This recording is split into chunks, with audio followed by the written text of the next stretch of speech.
கர்த்தருடைய நாமத்துக்கு ஸ்தோத்திரம் உண்டாவதாக.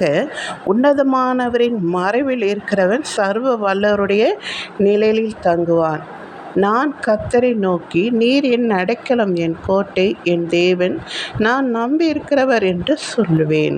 அதாவது உன்னதமானவரின் மறைவில் இருக்கும்போது நம்மளுக்கு அப்படி ஒரு தைரியம் வரும்.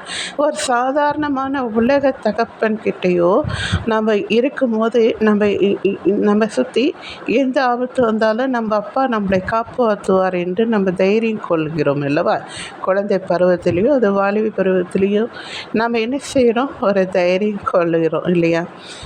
அப்பா இருக்கிறாங்க அப்படின்ட்டு. அதே போல தான் இங்கே பிதாவானவர், அதாவது இயேசு கிறிஸ்து, தேவனாகிய குமாரன், பரிசுத்தாவியானவர், அவருடைய மறைவிலே நாம் இருக்கும்போது, அதாவது உன்னதமானவரின் மறைவில் இருக்கிறவன் என்ன செய்வான்? எதை கண்டும் பயப்பட மாட்டான். ஏன்னா பிசாசுக்கு நம்ம பயப்படவே தேவையில்லை. பிசாசு தான் நம்மளை கண்டு பயப்படுவான். ஏன்னா நம்ம யாருக்கிட்ட இருக்கிறோம்? உன்னதமானவரின் மறைவில் இருக்கிறோம் இல்லையா? அதை நாம் எப்பொழுதும் இருக்கணும். அவரை விட்டு நம்ம விலகவே கூடாது. டேடி நம்மளை கைவிடுகிற தேவன் இல்லை, நான் கைவிட மாட்டேன் என்று சொல்லுகிறார். நாம் தான் அவரை கைவிட்டு பாவத்தை நோக்கி ஓடுகிறோம்.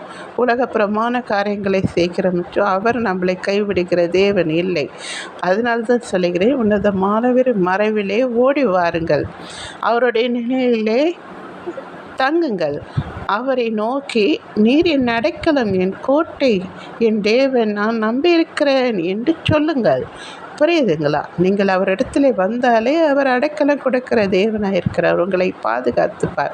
உங்கள் வீட்டில் என்ன தேவையோ எல்லாத்தையும் அவர் சந்திப்பார். ஆனால் நீங்கள் ஓடி வர வேண்டியது அவருடைய உன்னதமானவரின் மறைவிலே நாம் என்ன செய்யணும்? ஓடி வரணும். சரிங்களா? தேங்க்யூ.